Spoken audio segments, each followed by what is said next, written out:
Assalamualaikum warahmatullahi wabarakatuh. Apa kabar anak-anakku sekalian di kelas 11 IPA dan IPS? Pada kesempatan kali ini hari Senin, Ibu sebelum memulai pembelajaran, Ibu minta berdoa terlebih dahulu menurut agama dan kepercayaannya masing-masing. Berdoa dimulai. Selesai. Sebelum memulai materi selanjutnya mengenai bab baru, kalian masih ingatkah mengenai pembelajaran minggu lalu mengenai teks prosedur? Apa itu teks prosedur? Apa strukturnya apa saja? Bagaimana membuatnya? Cara membuat teks prosedur. Masih ingat? Baiklah, kita akan memulai materi selanjutnya, tapi penilaiannya pada kegiatan kali ini nanti setelah selesai kalian menonton ini YouTube ini, nanti kalian tulis jawabannya di buku tulis kalian, kemudian kalian foto, kemudian kalian kirim ke Google Classroom, kemudian jangan lupa absen, dan pengumpulan tugasnya itu paling lambat hari Jumat besok ya. Baiklah, kompetensi dasarnya pada materi teks eksplanasi. Yang pertama, kalian nanti mengidentifikasi informasi, pengetahuan, dan urutan kejadian dalam teks eksplanasi, baik lisan maupun tulis. Kemudian mengonstruksi informasi, pengetahuan, dan urutan kejadian dalam teks eksplanasi secara lisan dan tulis. Dengan tujuan pembelajarannya, mengidentifikasi informasi, pengetahuan, dan urutan kejadian dalam teks eksplanasi lisan dan tulis, serta kalian nanti terampil mengonstruksi informasi,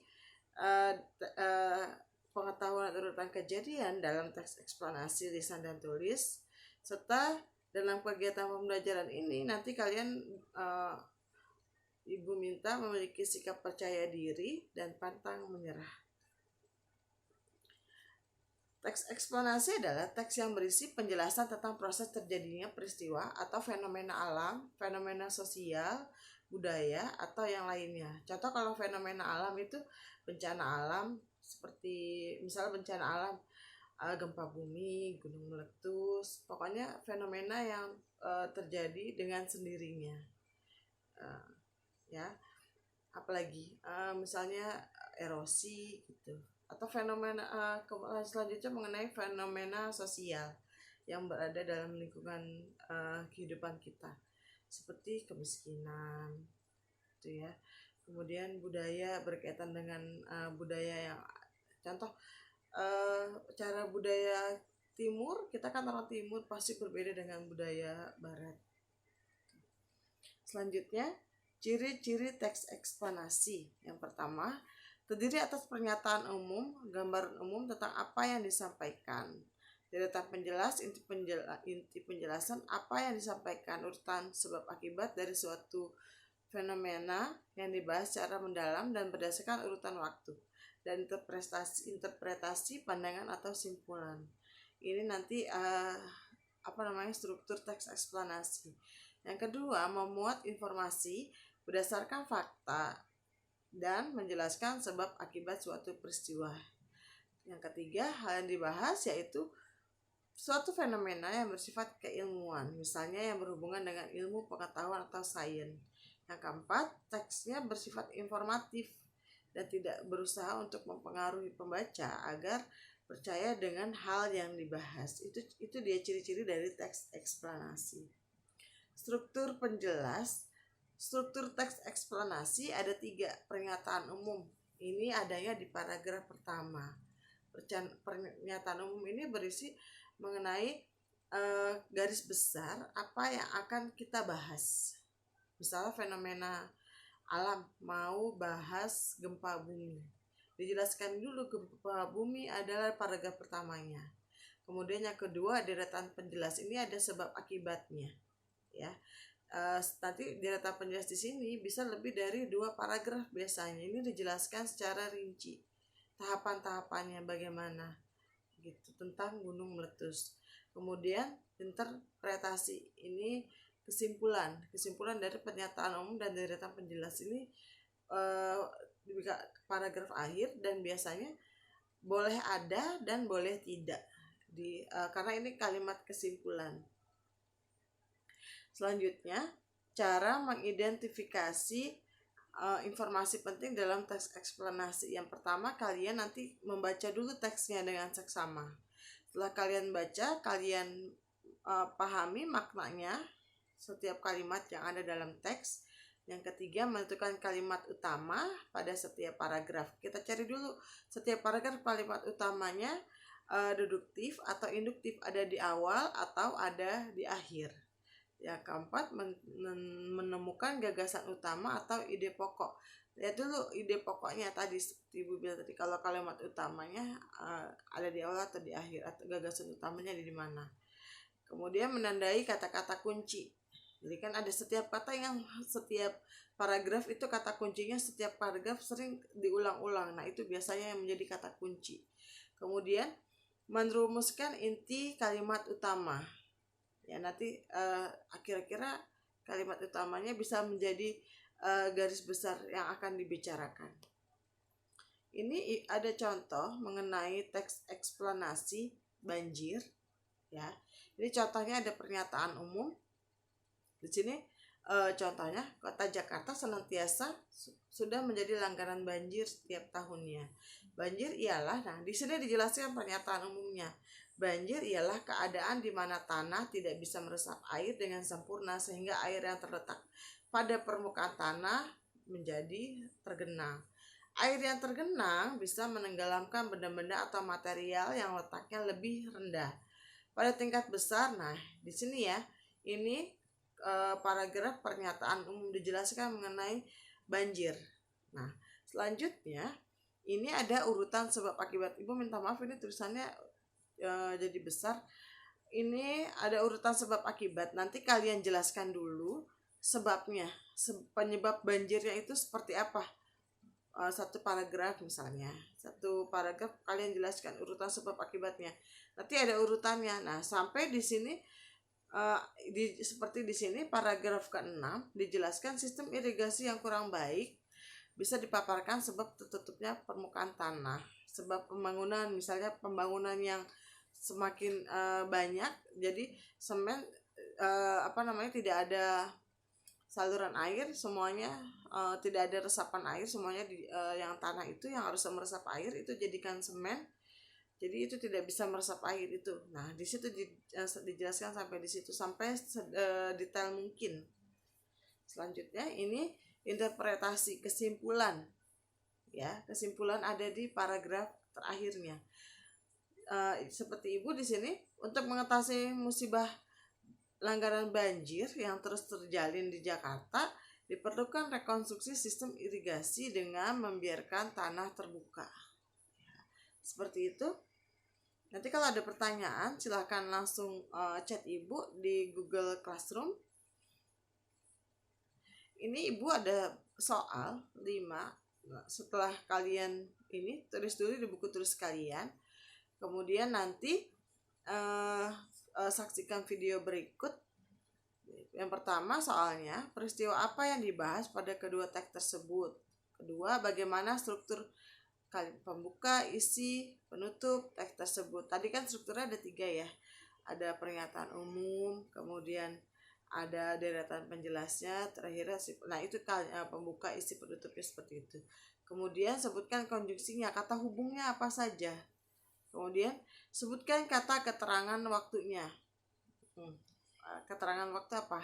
Pagi hari, siang hari, sore hari, atau jam, waktunya di situ ya. Kemudian kalau ada itu bisa dituliskan. Yang kelima, sebutkan kalimat-kalimat yang berisi data dan fakta. Jadi karena ini eksplanasi, pastinya sudah melalui penelitian dan isinya berupa kalimat fakta. Nanti dikerjakan di buku tulis ya. Silakan saksikan video berikut ini.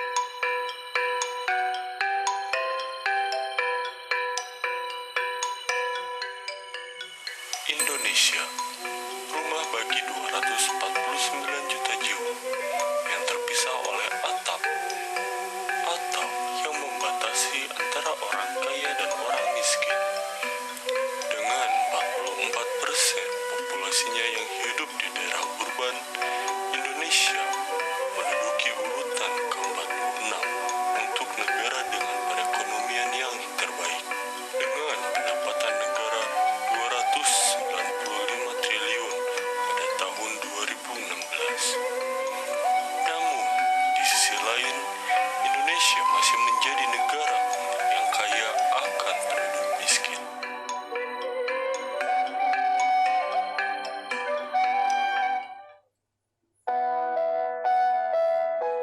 Kita lihat contoh Bundaran Hotel Indonesia, pusat sang ibu kota, dikelilingi oleh hotel mewah dan gedung-gedung besar.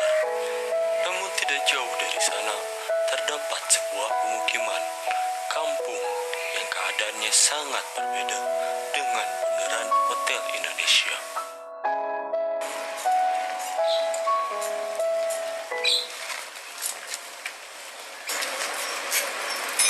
Oh, ada mobil. Daerah ini seperti tidak tersentuh oleh mewahnya Bundaran Hotel Indonesia. Ya sebenarnya udah nggak nyaman ya, tapi kan kita tinggal nunggu digusur. Digusur itu lama. Terganggu ya kalau untuk kita orang ini kan orang ekonominya menengah ke bawah itu terganggu. Maksudnya kita nggak nyaman untuk nonton TV atau suasana ini yang kepadatan.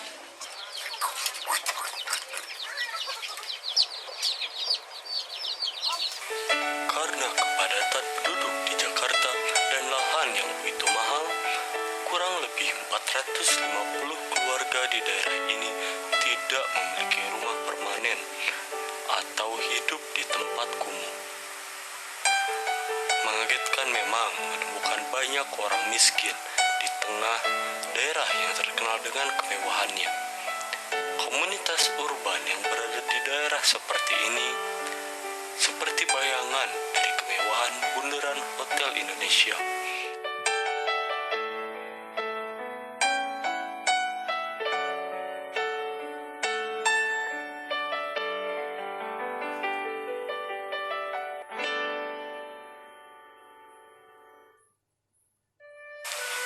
Indonesia adalah sebuah negara yang penuh dengan paradoks.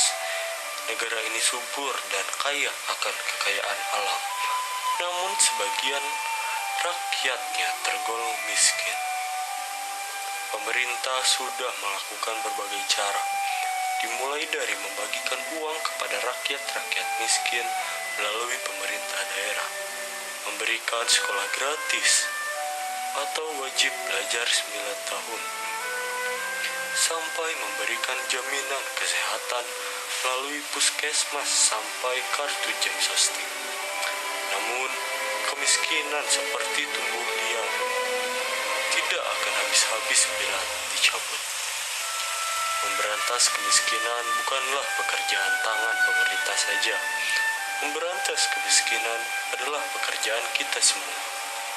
Saya, kalian semua yang duduk dengan nyaman di bangku SMA N24 ini, semua orang mempunyai keterlibatan.